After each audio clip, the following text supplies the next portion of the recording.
matagal yan, binigyan na sa akin. Dalawa yan, dalawa. Pero isa rin. Manong 2 taon na po rin nakaano. Sira. Sira ano?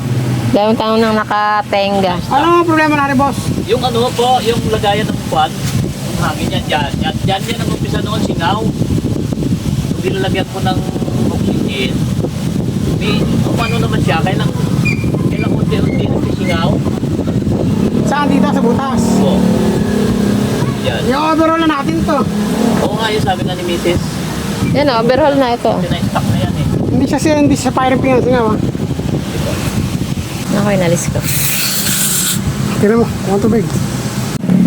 Ano singaw? Hindi naman yung naisip yun. Hindi, halimbawa lang, at least may idea ako. Sa second hand. Oo, yan ka siya.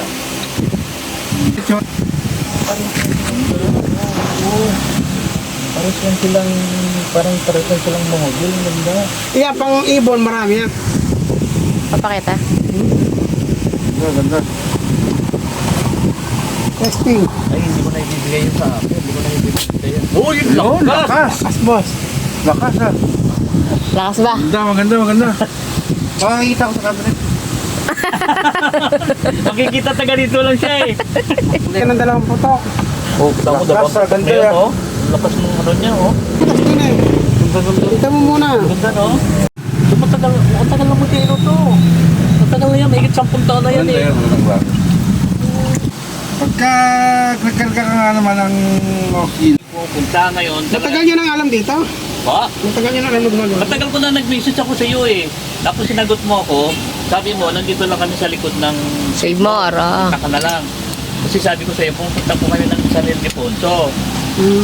May pinitahan po kami dyan. Eh, sabi mo, sige, dalhin mo nang dito. Pagawa. Yun. Stock lang talaga. Pagkapos ito, yan. Pagkano ang stroke mo? Eh, may...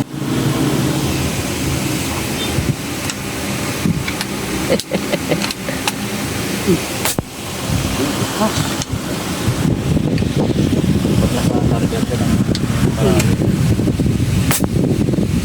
Kanan pa ba, boss? Kanan po.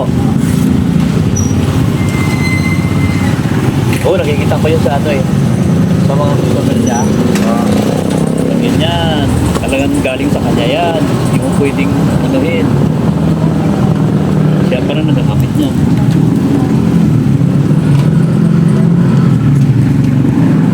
Legit na ano. Yan ang vintage na logo.